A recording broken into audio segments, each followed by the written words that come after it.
CI Venkataramana గారు, SI Suresh గారు, అలాగే పోలీసు సిబ్బంది అందరికీ కూడా పేరు పేరున నమస్కారం తెలియజేసుకుంటూ ఈ పోలీస్ స్టేషన్ ని సుందరంగా తీర్చిదిద్ది త్రివర్ణ శోభితంగా ఈ పోలీస్ స్టేషన్ తయారు చేసినటువంటి అందరికీ కూడా మరొకసారి స్వతంత్ర దినోత్సవ శుభాకాంక్షలు తెలియజేసుకుంటూ ఈరోజు మనం అనుభవిస్తున్నటువంటి స్వేచ్ఛ స్వాతంత్రాలు, ప్రజాస్వామ్యం ఏదో ఊరికే వచ్చినటువంటివి కాదు. దీనికోసం మన జాతీయ నాయకులు అనేక మంది త్యాగాల పోరాటాల ఫలితంగా ఈ స్వతంత్రం అనేటువంటిది వచ్చిందనేటువంటి విషయాన్ని మనం మననం చేసుకోవాలి. భారతదేశ స్వతంత్రం కోసం అనేక మంది త్యాగాలు చేశారు, వాళ్ళు ప్రాణార్పణ చేశారు. ఈస్ట్ ఇండియా కంపెనీ పేరుతో భారతదేశానికి వచ్చినటువంటి బ్రిటిష్ వాళ్ళు ఈ దేశంలో 200 ఏళ్లుగా తిష్ట వేసి మన భారతదేశాన్ని బానిసలుగా చేసుకొని మన దేశంలో ఉన్నటువంటి ఖనిజ సంపదలు, ఇక్కడ ఉన్నటువంటి వనరులన్నింటినీ కూడా వాళ్ళు తరలించుకెళ్లి మన దేశాన్ని వలస పాలన కింద మార్చేసినటువంటి వాళ్ళు.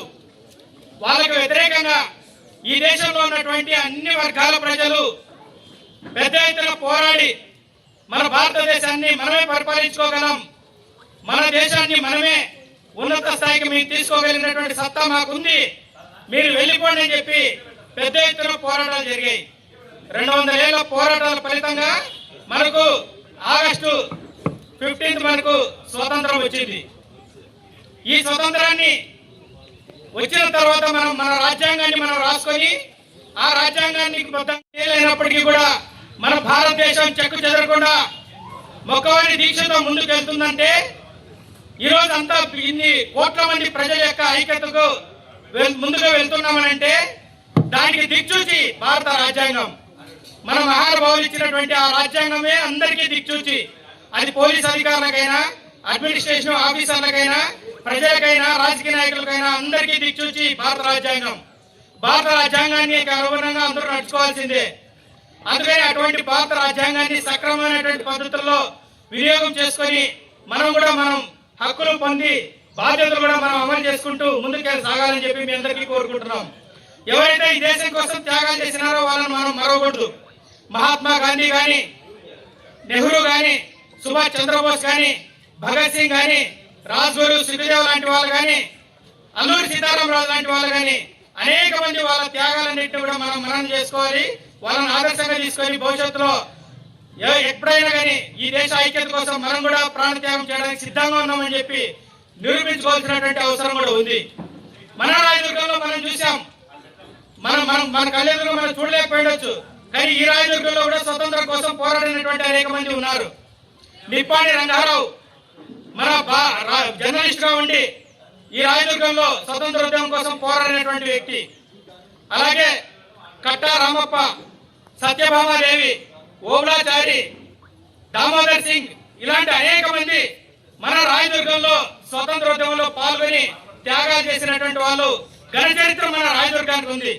స్వతంత్రం వచ్చిన తర్వాత సామూహికంగా అన్నదాన కార్యక్రమాలను ఇక్కడే మన రాణి సత్రం దగ్గర జరిగినటువంటి ఒక గొప్ప చారిత్రకమైనటువంటి ఘట్టం కూడా మన రాయదుర్గం సొంతం.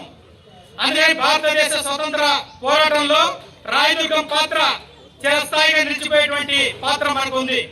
అందుకని ఎవరైతే మన దేశం కోసం, మన స్వతంత్రం కోసం పోరాడారో వాళ్ళందరినీ కూడా మననం చేసుకుంటూ వాళ్ళ త్యాగాల స్ఫూర్తితో మనం ముందుకు సాగాలని చెప్పి అందరికీ కూడా కోరుకుంటూ ప్రజాస్వామ్యాన్ని పరిరక్షించుకోవాల్సినటువంటి అవసరం ఉంది. అలాగే మన స్వేచ్ఛ స్వాతంత్రాలను కాపాడుకోవాల్సినటువంటి అవసరం ఉంది. మన దేశానికి ప్రమాదం తలెత్తినప్పుడు దేశం మొత్తం ఐక్యం కావాల్సినటువంటి అవసరం కూడా ఉంది.